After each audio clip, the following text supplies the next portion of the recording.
Muy buenos días a todos.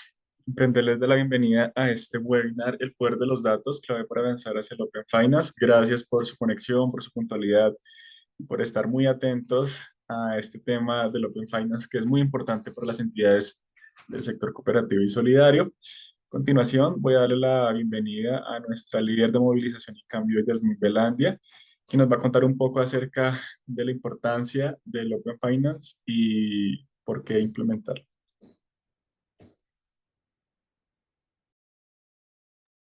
Bueno, muy buenos días a todos. Muchas gracias por su asistencia. Nos alegra contar con la presencia de ustedes en este espacio. Seguimos avanzando en nuestra ruta de innovación financiera, impulsando el conocimiento y la adopción de estos esquemas que transforman el sector cooperativo, solidario y financiero. Hoy hablaremos del papel clave de los datos, cómo esta se puede utilizar como estrategia y pues gracias a sumarse a este espacio, este proceso de evolución tenemos hoy a Oscar, quien nos acompaña, quien va a ser nuestro speaker. Nos va a hablar del poder de los datos, clave para avanzar hacia el Open Finance. Oscar es profesional con más de 15 años de experiencia en el sector financiero, ha trabajado en gestión de riesgos, análisis crediticio, inteligencia de negocios y desarrollo de productos. Así que, Oscar, bienvenido. Muchas gracias por sumarte a esta ruta. Perdón. Hola Yasmín, Javier, hola a todos, muy buenos días. Nada, muchas gracias por la invitación a participar en este espacio. Y bueno, y sin más, bueno, empecemos un poco a conversar del poder de los datos y por qué considero y siempre he hablado de la importancia de explotar los datos de una manera adecuada y más hoy en día que estamos hablando de Open Finance. Bueno, em, como ahí están viendo mi pantalla, ¿sí, Yasmin? ¿Correcto? Sí, ahí lo estamos viendo. Listo, perfecto. Entonces, los datos son un activo valioso. Siempre hemos hablado que las empresas, el activo más valioso de las empresas obviamente son las personas, pero ahora los datos se han convertido en ese diamante en bruto, en ese activo valioso para la compañía, donde también es más valioso que incluso en algunos casos más que el dinero, más que la infraestructura, porque a las compañías que tenemos, que trabajamos con clientes, atendemos a clientes, que diseñamos productos, los datos nos permiten entender las personas, anticipar a sus necesidades, construir confianza con nuestros clientes. Y hoy en día, pues el Open Finance en Colombia y en el mundo, en Latinoamérica también, es una revolución y está llegando o ha llegado para quedarse, ¿listo? Y, y es que esto no solo el Open Finance es para mejorar eficiencia en las compañías, sino también que nos ha permitido más en este sector solidario, cooperativo, nos ha permitido o nos permite apalancar y ayudar en la inclusión financiera, en la democratización y acceso a servicios. Ya los datos no es solo una información almacenada, sino que ya los datos se han convertido en que podemos darle a los usuarios el controlar de los datos y mejorar su experiencia financiera. Hacia las compañías, pues nada, se convierte en que podemos desarrollar nuevas tecnologías, desarrollar entornos competitivos, crear nuevos modelos de negocio porque estamos explotando los datos que tenemos de los clientes. Pero bueno, pues esto es muy bonito. Les quiero contar un ejemplo de la vida real, porque estamos pasando de un ecosistema cerrado, de un sistema cerrado donde muchas veces por no tener información, acceso a información de nuestros usuarios de diferentes fuentes, no vemos un poco más allá. ¿Listo? Entonces, este que quiero como para que reflexionemos un poco, este es un ejemplo de Laura. Laura es una ama de casa, tiene un negocio independiente, quizás una pastelería en la esquina del barrio, no tiene una nómina, no tiene un producto financiero y adicional no es empleada formal. Entonces, esa persona muy seguramente puede estar siendo invisible para el sistema financiero o para muchas compañías, ¿listo? Entonces, pero Laura paga servicios, Laura paga arriendo, Laura consume servicios de móviles, se desplaza a través de apps o transporte a través de apps. Toda esta información nos permite conocer a Laura, entonces ya la hacemos visible con todos estos datos. Por eso cuando yo coloco esta frase acá con cada dato compartido hay una historia para contar, es porque ya podemos conocer más esta madre cabeza de familia que tiene un negocio independiente, que recibe unas transacciones quizás a través de una billetera virtual, que paga unos servicios, que tiene un dispositivo móvil.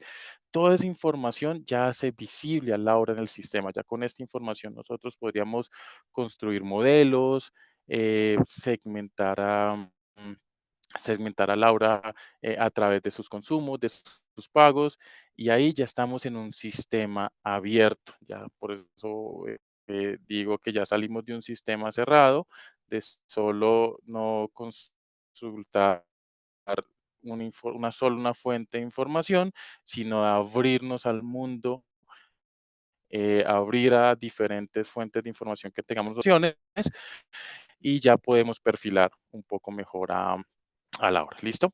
Pero bueno, ¿qué es el Open Finance? ¿Listo? Entonces, muchos hablamos de Open Finance, pero aquí vamos a tener, perdón, me estoy perdiendo, listo. Muchos hablamos de Open Finance, pero aquí vamos a hablar de muchos mundos de información, ¿listo? El primer bloque de información, siempre hemos hablado como de un Open Banking, que Open Banking es que solo compartimos información quizás de bancos o instituciones financieras, un modelo muy cerrado quizás. Luego lo vamos a ampliar, en este momento estamos hablando ya de Open Finance, vamos a ampliar un poquito más, que es el Open Banking más, eh, más pensiones, más seguros, más inversiones, más impuestos que pagan las personas, muy seguramente más transacciones que tenemos del cliente en el mercado. Entonces aquí ya estamos ampliando, en este momento estamos en esta ruta. Deme un segundito, voy a poner mi puntero. Listo. En este momento estamos hablando de Open Finance, donde empezamos entonces a hablar, listo, tengo la información de banca, pero empiezo a ver dónde más podemos traer información. Entonces ya tengo información de pensiones de las personas, puedo traer si paga inversiones o seguros, impuestos, puedo traer data transaccional, que paga con su cuenta de ahorros, que paga a través de PCE, que paga a través de Transfillado, transferencias bancarias, de los diferentes modelos que podemos tener acceso. ¿Listo? Para más adelante, ya que podemos estar hablando de un Open Data. Y Open Data ya abarca Open Finance, Open Banking, Open Finance y nos abrimos a un mundo mucho más grande que es todo el mundo de información de telecomunicaciones, servicios, comercio, transportes, servicios públicos. Pero hoy en día nosotros como organizaciones, lo digo por ejemplo desde mi punto de vista, donde trabajo, donde estoy actualmente trabajando, en Open Finance, hoy perdón, en la entidad no solo accedemos a la información bancaria, a la información de transacciones, a la información de seguridad social, sino que ya estamos accediendo a la información que el usuario nos pueda transmitir a través de transacciones o a través de su dispositivo móvil. Con toda esta información, nosotros hemos construido modelos de fraude, modelos de propensión, modelos de originación y nos permiten conocer aún mejor al cliente, nos permiten segmentar aún mejor a nuestros clientes. ¿Listo? Ahora bien, yo creo que la palabra de segmentación se nos queda un poco corta. ¿Por qué razón? Porque siempre hemos hablado de que yo cojo los clientes segmento uno, segmento 2, segmento 3, segmento 4, segmento los clientes de esa manera, pero ahora hablamos con toda esta información a la cual yo tengo acceso, hablamos de algo que se llama hipersegmentación. ¿Qué es hipersegmentación? Hipersegmentación es que ya yo voy a poder identificar a Oscar con sus necesidades puntuales, con la información transaccional de Oscar, con la información de consumo de Oscar, del uso de dispositivo celular de Oscar. Imagínense que hay soluciones que hoy en día permiten geolocalizar al usuario y cuando estoy geolocalizando al usuario, puedo decirle alrededor de la posición de esa geolocalización qué aliados, qué comercios tengo aliados, qué oficinas tengo yo. Puedo invitar al cliente a un pago, puedo invitar al cliente a decirle, oye, acércate a esta oficina, toma este crédito preaprobado. Oye, allá a 200 metros tienes un aliado, una tienda de ropa, una tienda de zapatos, un restaurante, y puedes generar esa necesidad o puedes identificar o predecir esa necesidad del cliente. ¿Listo?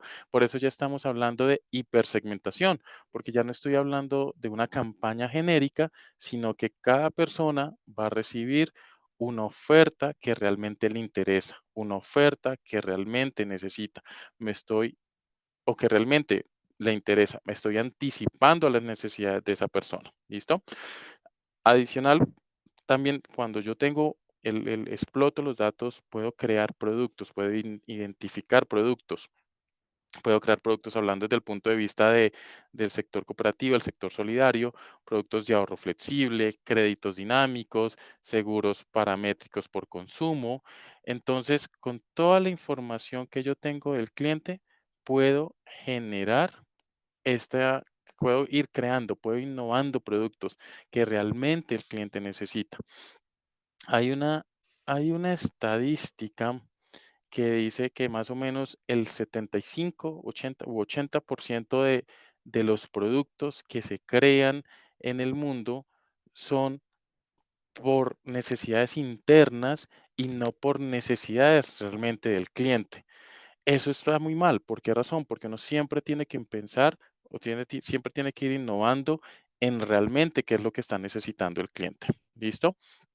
Y por último, desde el punto de vista de riesgo, que es obviamente mi principal fuerte, y es diseñar algoritmos de riesgo basados en comportamientos de data real de hábito de pago del cliente, pero cuando yo no tengo esa información, también voy y sumo datos alternativos. Cuando, por ejemplo, en el sector solidario, en el sector cooperativo, puedo buscar otra información, puedo ver patrones de ahorro, información sociodemográfica, información de consumo de los productos que tenga, capacidad de pago, en fin, todos los datos alternativos que yo pueda tener que me permitan enriquecer la decisión la decisión de riesgo de crédito que voy a tomar respecto al cliente. Con eso, obviamente, reducir la morosidad. Para contarle algunos datos, fíjense que por qué hablamos al comienzo hablaba también que los datos y el Open Finance nos va a ayudar a apalancar la inclusión financiera. Hoy en día el 45% de los adultos no tienen acceso, esto es una estadística del Banco Interamericano de Desarrollo a cierre del 2023, el 45% de los adultos en América Latina no acceden al sistema de crédito formal. Entonces, cuando estoy viendo esta cifra y cuando estoy hablando, obviamente Colombia tiene unas cifras de bancarización cercanas al 94% de acceso a una cuenta de ahorros. Cuando hablamos de acceso a una cuenta de ahorros, obviamente es muy importante, pero cuando hablamos realmente de una creditización, estamos hablando, si mal no lo recuerdo, había unas cifras de Banca de las Oportunidades, cerca de 20, 21 millones de personas, adultos en Colombia, no tenían acceso al crédito formal. Eso estamos hablando que cerca del 65% de las personas no tienen acceso a un crédito formal. Entonces, imagínense que con los datos y con Open Finance yo puedo apalancar la inclusión financiera, puedo aumentar esa inclusión financiera porque estoy conociendo mejor al cliente. Según una encuesta de Experian Latinoamérica en el 2024, la tasa de aprobación al usar datos alternativos pasa de un 25 a un 40%. Imagínense en este crecimiento de 15 puntos eh, de tasa de aprobación. Esto desde el punto de vista de negocio es muy importante porque se convierte en que los equipos de riesgo pueden apoyar mucho más el crecimiento sano de la organización al tomar decisiones más acertadas con mayor información que pueda utilizar. Ahora bien, ¿cuál es el riesgo al que nos enfrentamos? Por ejemplo, en Colombia, de acuerdo a una encuesta que hizo la PricewaterhouseCoopers en 2023, solo el 38% de las empresas en Colombia reportan o dicen o manifiestan tener un programa de calidad de datos, un programa de gobierno de datos maduro. Imaginen que de 100 solo 38 empresas dicen tener ese programa. Esto es muy delicado en el sentido en que yo debo tenerlo, por decirlo así, de alguna manera, control de los datos, control de la información que fluye. Vamos a verlo más adelante un poco cómo implementar, cómo es esa ruta de trabajo, ese mapa de trabajo para poder implementar un programa de gobierno de datos maduro y un programa de gobierno de datos que acompañe la toma de decisiones acertadas o asertivas dentro de la organización. Porque esto es importante y a la vez no se debe perder de vista, nos pasa a todos dentro de las organizaciones. Si yo le pido al área de producto cuántos clientes tengo activo en la organización, me da un número. Si yo le pido al equipo de riesgos, me da otro número. Si yo le pido al equipo financieras, me da otro número. Entonces, muchas veces dentro de nuestra organización, nosotros mismos ni siquiera nos ponemos de acuerdo de cuántos clientes tenemos en la organización, cuántos créditos, cuál es mi cartera morosa. Entonces, es importante porque ese gobierno de datos me permite que todas las áreas se hablen, perdón, con los mismos términos y hablen con la misma lógica de negocio. ¿Listo? Entonces, este 38% realmente es un poco preocupante y ya lo vamos a ver cómo se ve esto en Latinoamérica. ¿Listo? Ahora, ¿qué es interesante? Todo lo que estamos trabajando como Open Finance en Colombia, lo que se proyecta es que a cierre del 2026 existan 2 millones de usuarios nuevos formales, perdón, en el sistema financiero. Y en el sistema financiero, pues no solo en la banca tradicional, sino hablemos de cooperativas, del sector solidario, de las fintech. Entonces vamos a tener 2 millones más de nuevos usuarios gracias a la utilización de Open Finance. Pero bueno, ¿por qué lo ponía de último? Porque claramente esto me lleva a que no podemos lograr esta cifra, aumentar nuestra tasa de aprobación, aumentar el índice de bancarización si yo no tengo de fondo un gobierno de datos. ¿Cómo estamos en Latinoamérica respecto al gobierno de datos y Open Finance? Fíjense que lo que es Brasil y México están más adelantados en la implementación de gobierno de datos. Entonces, gobierno de datos en Brasil tiene un nivel de madurez alto, ya ellos nos llevan años trabajando, em, tienen un nivel de madurez en Open Finance también avanzado y lo que han logrado ellos es que tengan un 12% más de nuevos usuarios bancarizados en el periodo de tiempo de 2020 a 2023. Hoy el nivel de bancarización en Brasil con acceso al crédito es bastante alto. En México tienen un nivel de madurez de gobierno de datos medio, lo que les lleva, igual ya están implementando, teniendo los primeros, bueno, no primeros pinos, ya llevan un poquito más de avance en madurez de Open Finance y el impacto que tienen aquí es al 2025 se espera que crezcan un 18% más con acceso al crédito, o sea, que el nivel de bancarización crezca un poquito más y crezca el 18% más a cierre del 2025. En Colombia, bueno, y es aquí lo que hablábamos un poco, un nivel de gobierno de datos bajo. Imagínense, retomando el dato que hablamos en el slide anterior, solo el 38% de las empresas en Colombia manifestaron tener un programa de datos maduro. En Colombia realmente el concepto de gobierno de datos em, está muy ligado muchas veces solo al equipo de tecnología, pero realmente esto es un core, debería ser un core de negocio, donde desde negocios se estructuran muchas políticas, muchas reglas, roles, accesos, estructura todo el gobierno de datos de manera transversal dentro de la organización. Como experiencia propia, esto a veces lo dejamos de lado, ¿sí? El gobierno de datos muchas veces lo dejamos de lado. ¿Por qué razón lo dejamos de lado? Porque no tomamos decisiones con los datos. En ocasiones simplemente dejamos que alguien experto, por decirlo de alguna manera, o alguien que tuvo una corazonada toma una decisión, pero no dejamos que los datos hablen. Ese es el problema que tenemos en Colombia. Respecto al nivel de madurez de Open Finance, estamos iniciando, ya hay una reglamentación, ya hay unas políticas, ya se está trabajando sobre unos, bueno, creo que esto lo vamos a ver en otras sesiones, ya se está trabajando en unos sandbox de prueba, en unos ambientes de conexión, para obviamente que todas las empresas empecemos a conectar y a trabajar y a explotar la información que podamos, a la que podamos tener acceso. Como impacto esperado, como les mencionaba en el slide anterior, se espera que a cierre del 2026 se puedan contar con 2 millones de usuarios nuevos en crédito, lo cual es positivo. No es un gran o no es el gran avance esperado, como lo decía hace un momento, son 20, 21 millones de personas que están sin acceso al crédito.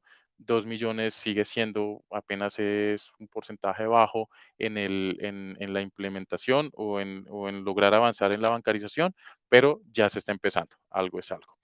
Lo que ya es los otros países como Perú, como Chile, como Argentina, es muy bajo realmente. Esta semana precisamente hablaba con algunas personas de Perú y de Ecuador, donde hasta ahora se está medio explorando el Open Finance, ¿listo? Hasta ahora es un tema conceptual, hasta ahora se está medio conversando qué se puede hacer, qué podemos implementar.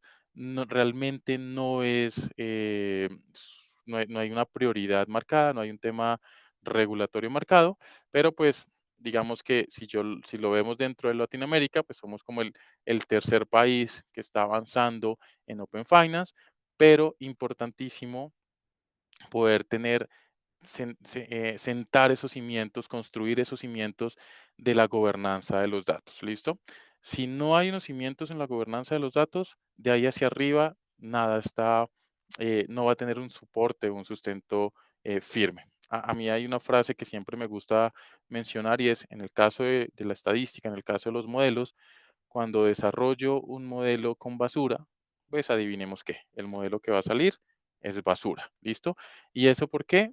Porque hacia atrás no hice una exploración de datos correcta, no hice una depuración de datos correcta, no hice una selección de datos correcta, no transformé los datos de manera correcta. Entonces, cuando el modelo salió, cuando desarrollo un modelo, es un modelo basura, ¿listo?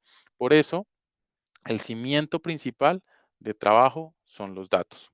Si no hay datos, de ahí hacia adelante no voy a construir nada. ¿Listo?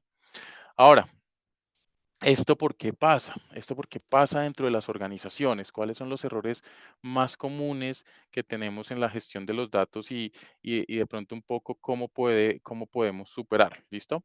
Aquí simplemente listé cuatro, ahí, que son los más comunes. Uno es silos de datos. ¿Listo? ¿Cuáles son los silos de datos? Cuando cada área tiene información por separada. ¿Listo? Entonces yo voy al equipo de producto y tienen información, tiene sus propias bases de datos, sus propios Exceles, no hay nada centralizado.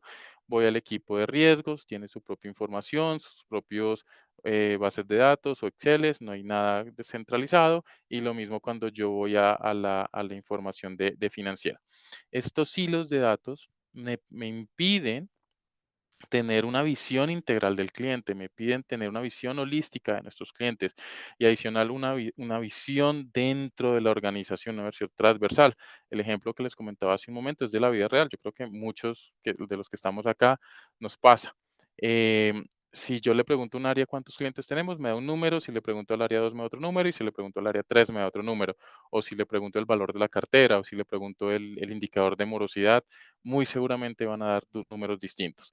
Esto me impide entonces tener esa visión de la organización y esa visión del cliente. Una solución, implementar bases de datos centralizadas, donde todos acceden a una, obviamente con los perfiles, roles y accesos de seguridad claramente definidos, acceden a un data lake, a una base de datos centralizada y ahí se puede calcular toda la información. Segundo error o segundo problema más común es la baja calidad de los datos. ¿Qué quiere decir esto? Puedo tener un data lake centralizado, válido, puedo tener unos roles definidos, súper válido, pero ¿qué pasa si quizás, no sé, me voy a inventar, los días de mora están desactualizados, la información demográfica del cliente está desactualizada, eh, me sale que el saldo de los clientes es negativo? Eso es calidad del dato, ¿listo? ¿Qué decisión o qué problemas, perdón, puedo tener con este error? No puedo tomar decisiones o puedo tomar decisiones erradas. Y eso no solo, aquí lista una consecuencia como costos operativos, pero realmente no son solo costos operativos, son costos de negocio. Hay costos de un riesgo reputacional, un riesgo de liquidez, riesgo de crédito. Hay muchos costos que yo puedo tener como consecuencia de tener una baja calidad de datos. ¿Listo? Como solución, cuando yo estoy alimentando los procesos, cuando estoy alimentando la base de datos, debo implementar procesos de data quality. ¿Qué quiere decir procesos de data quality? Procesos de limpieza, procesos de validación, procesos de enriquecimiento de datos, procesos que periódicamente o con una frecuencia definida como negocio, yo estoy haciendo procesos de actualización o procesos de chequeo, ¿listo? Para garantizar la calidad de los datos, ¿listo? Otro problema, yo puedo tener, ya no trabajo silos, yo tengo todo centralizado, ya tengo una calidad de datos definida, tengo los procesos, pero hay un problema de un gobierno de datos débil, ¿listo? ¿Qué quiere decir un programa de gobierno de datos débil? Pues que a pesar de que tengo unos roles definidos, no estoy definiendo, no tengo controlado, definido realmente quién está accediendo a la información, quién puede modificar la información o quién puede compartir la información. ¿Listo? Yo puedo tener un rol de el data owner, data steward, o el dueño del dato, o el técnico, el data technics de los datos. Puedo tener unos roles definidos, pero resulta que en el papel, muy bonito, muy chévere, pero no todos acceden a los mismos datos o al mismo nivel de datos, todos tienen los mismos accesos en temas de modificar, de compartir, de borrar los datos, y claramente ahí estoy perdiendo un rastro de qué está pasando con mis datos. Puedo decir que el dueño del dato o la persona de tecnología pudieron haber borrado cualquier dato porque no tengo una trazabilidad. Eso hace un gobierno de datos débil. ¿Listo? Importante que si yo tengo ya un gobierno de datos, cree esos comités de gobierno de datos y esas políticas para poder definir y tener con claridad quiénes acceden o no a los datos. Y por último, el error más común, y esto es transversal a toda la organización, y es que muchas veces hay ausencia de la cultura de datos. ¿Qué quiere decir esto? Hay un grupo de gobierno de datos, hay un comité de gobierno de datos, pero el resto de la organización, y eso nos pasa porque no nos gustan los cambios, ¿sí? Somos que nos asustan muchas veces los cambios. Entonces, esa cultura de datos no la adoptamos. Obviamente, si ya tengo un gobierno de datos, importante involucrar a toda la organización en esa cultura, ¿listo? ¿Y eso qué nos va a permitir? Nos va a permitir que todas las personas estén alineadas, todas las personas tengan claro a quién referirse, claro a quién dirigirse, a quién preguntar, cuál es su rol dentro de la organización con respecto a los datos, y así ya hay una cultura transversal del dato, que la decisión se tome con datos, no que la decisión se tome yo creo que a percepciones, a corazonadas, sino que ya tenga la decisión basada en un dato. Todo esto, ¿cómo se implementa? Dentro de una adopción de proyecto de gobierno de datos, lo importante o es súper importante tener claro una ruta, un mapa de trabajo donde yo tenga tiempos, tenga responsables, tenga el objetivo claro donde quiero llegar. Tengamos presente todos que esto no es un tema de un mes, de 2 meses, de 3 meses. Esto puede durar años para lograr un programa de gobierno de datos maduro, ¿listo? Entonces aquí lo importante es dependiendo de la capacidad de la compañía, de dónde quiero llegar, yo tenga claro mi objetivo, yo tenga claro mi meta y define un plan de trabajo. Esto que les quiero presentar acá es como un mapa de trabajo estándar, por decirlo así, donde estamos logrando desde un plan inicial en cero hasta poder llegar a un proceso de madurez de gobierno de datos, hasta poder hablar incluso de automatizaciones. ¿Listo? Lo importante para empezar un programa de adopción de gobierno de datos es identificar dónde estoy. ¿Cuál es mi nivel de madurez de datos hoy? ¿Cuál es mi error más común? Tengo silos de información, quizás ya tengo unos roles de gobierno de datos definido, quizás ya tengo un programa de calidad de datos definido. Entonces, lo importante es tener un diagnóstico de madurez. ¿Dónde estoy parado yo hoy? ¿Listo? Con eso, empezar a construir todo el trabajo. Cuando yo tengo ese diagnóstico de madurez, importante también construir ese mapa de activos de datos existentes que tengo hoy. ¿Qué significan o qué quiere decir esos activos de datos? Tablas, archivos, data lakes, bases de datos, Exceles, fuentes de información interna, fuentes de información externa, todo mi mapa de activos de datos que tiene hoy la organización. ¿Por qué es importante mapear todos estos activos? Porque es ahí donde yo tengo que definir cuál va a ser el alcance del gobierno de datos que yo tengo yo quiero implementar. Eso también es válido hacer, implementar un gobierno de datos por fases o por etapas donde yo voy sumando fuentes o donde yo voy sumando áreas. ¿Listo? Entonces, cuando yo ya tengo un diagnóstico de madurez, tengo mi mapa de activos de datos mapeado y cuáles son esos gaps críticos, eso normalmente ya se hace en el primer trimestre del programa. Ya empiezo yo a diseñar el gobierno de datos, pero dentro del gobierno de datos, entonces yo empiezo a diseñar los manuales de los roles.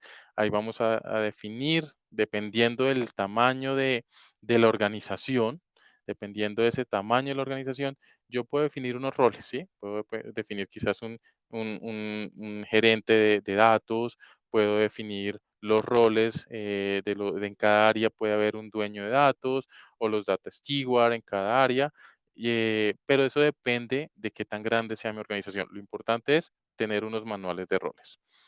Tener las reglas de acceso claras que yo voy a implementar, sí que reglas de acceso, eso es súper importante, sin importar qué tamaño de la organización tengo, sí tengo que tener unas reglas clarísimas, clasificar los datos dependiendo de su nivel de criticidad, clasifico los datos y asimismo voy a implementar en estas reglas. Eso normalmente también se hace en un segundo Q, de un cuarto a un sexto mes, puede durar menos tiempo. Dependiendo del nivel de madurez que mencionábamos en la primera parte, y también dependiendo de qué tan grande quiero yo que sea mi gobierno de datos. ¿Listo? Después hay un proceso de capacitación y de implementación de los roles. ¿Por qué digo de capacitación? Porque obviamente ya un data owner, un data steward o el gerente o el vicepresidente de datos de la organización ya va a jugar un rol distinto, ¿listo? Entonces ya tiene que velar por los datos, por la calidad, por la seguridad, por la integridad de los datos dentro de la organización y por eso se tiene que hacer un proceso de capacitación y un proceso de implementación dentro de los roles y dentro de la cultura organizacional. ¿Listo? Posterior a ya tengo entonces el programa de gobierno de datos diseñado, tengo unos roles definidos, empiezo ya la parte de implementación. ¿Listo? Aquí ya empiezo a implementar mi programa per se, es decir, aquí ya hablamos de herramientas de gestión, hablamos de catálogos de datos, hablamos de reglas de data quality, de monitoreo de acceso. Entonces aquí ya paso de la teoría, miremos que en los primeros 6 meses es como la parte, el marco regulatorio, por decirlo de alguna manera, dentro de las organizaciones. Luego del mes 7 al mes 9 ya empiezo a hacer un poquito más de práctica porque ya estoy implementando los roles, pero ya acercándome al año de la implementación, esto es, ya veo la implementación de las herramientas con las que voy a monitorear accesos, las herramientas que voy a medir la calidad de los datos, las herramientas que me va a permitir yo como usuario final entender de dónde viene un dato, cuál es su fuente de información, qué transformaciones usa, quiénes acceden. Entonces ya estoy llegando a la implementación. Vuelvo y digo, esto puede durar más o menos dependiendo del alcance que yo quiera dar en la implementación de gobierno de datos, dependiendo del tamaño de la organización, pero esto es como unos datos o unos tiempos estimados promedio. Ya cuando ha pasado el primer año y durante el segundo año ya empiezo a ver los frutos de esta implementación, empiezo a ver la auditoría, los KPIs de calidad, los dashboards de cumplimiento regulatorio. Entonces aquí yo ya empiezo a tener, aquí cuando veíamos las herramientas de gestión, estas herramientas de gestión me van a empezar a mostrar los KPIs de calidad. Por ejemplo, que yo veo que, voy a inventar, esto era muy, muy normal hace mucho tiempo, el campo de teléfono de contacto de un cliente estaba poblado en el 60%. Oiga, ¿por qué el campo de contacto, el campo de celular, o el campo de teléfono, el campo de contacto de un cliente está poblado al 60%? Para mí es un dato crítico porque es el dato donde yo contacto al cliente. Entonces, ese campo debe estar poblado al menos en un 99%. No, no digo en un 100% porque después va a haber siempre una gabelita, pero una gabelita de tolerancia, pero ese dato no puede estar poblado al 60%. Ese dato debe estar poblado al 99% como una regla de control. Si está poblado por debajo del 99%, es un campo que ya presenta una alerta y debo generar y ya debo generar una acción para aumentar el cumplimiento. Ahora, hay otras reglas asociadas. Listo, el campo puede estar poblado el 100%, pero la integridad del dato es la correcta, la consistencia del dato es la correcta. ¿Qué quiere decir con esto? Por ejemplo, el dato de contacto es el número celular, pero el número celular en lugar de tener el 315XXX tiene 111111. ¿Listo? Entonces, ¿ese dato está poblado? Sí, está poblado. ¿Ese dato tiene la longitud esperada? Sí, ese dato tiene la longitud esperada. ¿Ese dato es solo numérico? Sí, ese dato es solo numérico. Pero realmente ese dato es consistente. No, ese dato no es consistente porque no es un número de celular válido. ¿Listo? Entonces, ese tipo de reglas de KPIs de calidad son las que yo tengo que empezar a medir. Y por último, pues digamos que ya tenemos como la parte de automatizar mis procesos. Ahorita está en auge la inteligencia artificial. Claramente la inteligencia artificial también es algo que llega para quedarse, algo que tienen que adoptar. Y lo digo que tienen que adoptar realmente es porque todas las compañías la tenemos que adoptar, hacer uso y de la mejor manera en la inteligencia artificial para controlar anomalías, para hacer monitoreo, para generar alertas, para desplegar comunicaciones de manera automática respecto a riesgos que se están tomando. Entonces, aquí es importante hacer uso también de todas esas herramientas, ¿listo? Eso, vuelvo y les digo, dependiendo, esto es un programa de 3 años, un programa estimado, pero esto no quiere decir que, oiga, yo como organización me va a demorar 3 años en ver resultados. No, yo puedo ver resultados casi que desde el mes 4, desde el mes 5, de haber tenido una implementación juiciosa de gobierno de datos. Recordemos, y verdad, esto me gusta mencionarlo mucho, si no tenemos datos consistentes, si no tenemos datos que realmente nos hablen, no vamos a tomar decisiones eh, reales, no vamos a tomar decisiones que realmente impulsen a negocio. He conocido casos de primera mano que al tomar malas decisiones porque se creó mal una decisión, el negocio ha dejado de percibir ganancias o ha incurrido en niveles de morosidad alta porque quedó mal desarrollado un modelo. Entonces, para mí, el gobierno de datos es súper importante para impulsar la toma de decisión. Aquí les quería mencionar un caso real de uso de datos y es que, ¿por qué me gusta? Digamos que tengo varios casos, ¿por qué me gusta este en particular? Porque no es acceso a los datos tradicionales, por decirlo de alguna manera, no es acceso a la data, una tabla tradicional, sino que aquí lo que se buscaba era, se accedió a textos, a PQR de clientes, a reseñas positivas y negativas, a llamadas e emails recibidos por los clientes, ¿listo? Se accedió a toda esa información y se desarrolló un modelo de procesamiento del lenguaje natural. ¿Cuál era la problemática? La problemática en este caso era que en promedio una persona demoraba 20 minutos en espera en una llamada. ¿Listo? Cuando tú dices, cuando normalmente nos pasa a todos, eso no es un secreto o es un secreto a voces, nos pasa a todos que 20 minutos y cuelga la llamada. Yo no espero o trato de buscar otro canal de contacto, pero 20 minutos al teléfono ya se convierte en una mala experiencia a los clientes. Entonces empezamos o se empezó a identificar con toda esta información, entonces empezamos a identificar que el 25% de las llamadas era para aplicación de pagos. Había un problema con la aplicación de pagos. Los pagos no quedaban bien aplicados. El otro 10% eran para preguntar por el estado del crédito. ¿Listo? ¿Qué está pasando con mi crédito? ¿Dónde está mi solicitud? Em, pues, bueno, mi pase salvo era el 5%, mi pase salvo no ha llegado, ¿sí? Entonces, identificamos que con esto estábamos llegando o atendíamos el 40% de las llamadas. Esto se los estoy contando, pasó hace unos años atrás, 3, 4 años atrás, donde aún todo el tema de la inteligencia artificial aún no estaba en auge, ¿listo? Aún no estaba como tan de moda.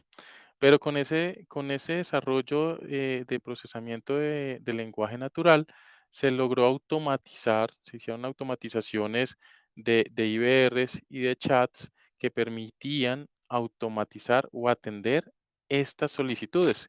Imagínense que aquí ya estábamos atendiendo el 40% de las llamadas, ya las estábamos atendiendo de manera automática. ¿Qué permitió esto? Ya los tiempos disminuyeron un 80% de espera. ¿Por qué razón? Porque ya entonces estamos identificando el motivo de la llamada, estábamos identificando la posible solución de la llamada y con esto estábamos mejorando el 4 puntos el NPS de la compañía. ¿Listo? Cuando ya tú dices estás disminuyendo el tiempo del 80%, mejoras el NPS de la compañía 4 puntos y reduces un 10% el costo de la operación, estás explotando los datos para, em, para que puedas darle una mejor experiencia al cliente. Estás explotando los datos y estás obteniendo una mejor versión de los datos para mejorar esa experiencia del cliente. Este es un ejemplo muy vivo, con este tengo varios ejemplos donde también hemos logrado implementar la efectividad de las campañas de mercadeo, cuando, como recuerdan que al comienzo les mencionaba que ya dejamos de tener campañas genéricas para tener campañas hipersegmentadas, porque quizás ya a Oscar no le hablo de, de viajes, ¿sí? Porque a Oscar quizás no le interesan los viajes, pero lo tenía segmentado en la campaña de viajes. Ya a Oscar le estoy hablando de la campaña de supermercados o la campaña de los hijos o la campaña de entretenimiento con los hijos, porque sé que el perfil o sé que Oscar, los intereses de Oscar son temas de los hijos, por ejemplo. Con eso yo realmente estoy atendiendo la necesidad de Oscar. Y es que lo que estamos hablando de Open Finance, lo que estamos hablando de datos, no es solo tecnología, ¿sí? No es solo, me conecto a una API y accedo a los datos, o me conecto a un nuevo proveedor de información y ya estoy haciendo Open Finance, o estoy compartiendo datos y ya estoy haciendo Open Finance. No, entendamos que el Open Finance es eso que me va a permitir brindarle a las personas una nueva experiencia, brindarle a las personas que pueden tener acceso a créditos o pueden ser dueños de esa información o pueden ser, o pueden, como les comentaba el ejemplo de Laura, pueden tener acceso a su primer crédito. Eso es lo que buscamos de Open Finance, eso es lo que se espera de Open Finance y lo que podamos tener de los datos. Obviamente, hay empresas, eh, o no empresas, digámoslo así, hay maneras de tratar los datos de la forma incorrecta, ¿listo? Si yo tengo acceso, porque el poder de Open Finance es que se va a empoderar al usuario para que tenga acceso, para que se empodere, sea dueño de la información. Nosotros como empresas, como responsables, como vamos a tratar esos datos de los usuarios, tenemos que tratar estos datos con responsabilidad, ¿sí? Pues aquí ya viene como la ética, el concepto de la ética, el concepto del respeto, el concepto de la responsabilidad, porque no es solo recolectar datos, ¿sí? Sino cómo los protejo, cómo los trato, cómo los almaceno, cómo los convierto, cómo realmente ese dato no lo uso beneficio de la compañía, sino en beneficio del usuario final. Pensemos que todas las decisiones que debemos tomar como organización deben ser en pro del cliente, ¿sí? En pro de generarle una mejor experiencia, en pro de generarle un mejor producto, en pro de generar una fidelización conmigo. Entonces, todos los datos a los cuales yo puedo acceder a través de Open Finance deben ser tratados de esa manera como responsable y de esa manera ética con el fin de transformar o de hacer incluso una transformación social. Yo creo que ese concepto puede ser un concepto bonito, un concepto de transformar o utilizar los datos en un tema de transformación social. Y en el momento en que nosotros como compañías logremos tener ese poder de los datos o logremos tener ese control sobre los datos, no solo internos, sino externos y todos los que el cliente nos dé, realmente vamos a llevar nuestro negocio a un siguiente nivel. Vuelvo y digo, este es un ejemplo, como este habrán muchos en cada una de sus organizaciones, en temas de morosidad, en temas de aprobación, en temas de efectividad de campañas, incluso en temas internos de monitoreo de cifras de la organización, que realmente estemos desaprovechando o que em, realmente no estemos generando un provecho correcto de los datos. Bueno, esto era lo que quería compartirles. Yasmín, Javier, pues digamos que nuevamente muchas gracias por la invitación. Espero que haya sido de su interés esta charla y pues estoy abierto si existe alguna pregunta, comentario que se quiera hacer al respecto. Bueno, Oscar, muchas gracias. Tenemos unos minutos. Si alguien quiere hacer alguna pregunta, puede abrir su micrófono o puede escribirnos en el chat. Si alguien tiene una pregunta para Oscar.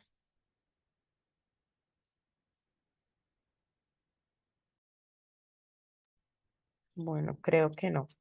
Pues nada, Oscar, muchas gracias por brindarnos este espacio, esta charla tan interesante de aprendizaje y reflexión sobre el poder de los datos en camino hacia el Open Finance. Desde Emprender, nosotros como red que fomenta la inclusión, el desarrollo de las regiones, hemos configurado un programa de estrategia y negocio en Open Finance. Quien estará dentro de nuestros speakers es Oscar. Los módulos que nosotros abordamos van desde los fundamentos hasta la implementación y los casos de uso. Así que este es el siguiente paso para que ustedes logren implementar este esquema y transformar sus entidades. Si necesitan más información, si requieren más información, estos van a ser nuestros datos, ya se los van a compartir acá por el chat. Y también vamos a dejar el link de inscripción por si están interesados en hacer parte de este programa. Nuevamente, Oscar, muchas gracias. A todos, muchas gracias por su asistencia y su participación. A ti, Gracias. Yasmín, por tu participación. Por tu Gracias, invitación. feliz día. Muchas gracias. Gracias, muchas gracias. Gracias. Un abrazo para todos. Muchas gracias.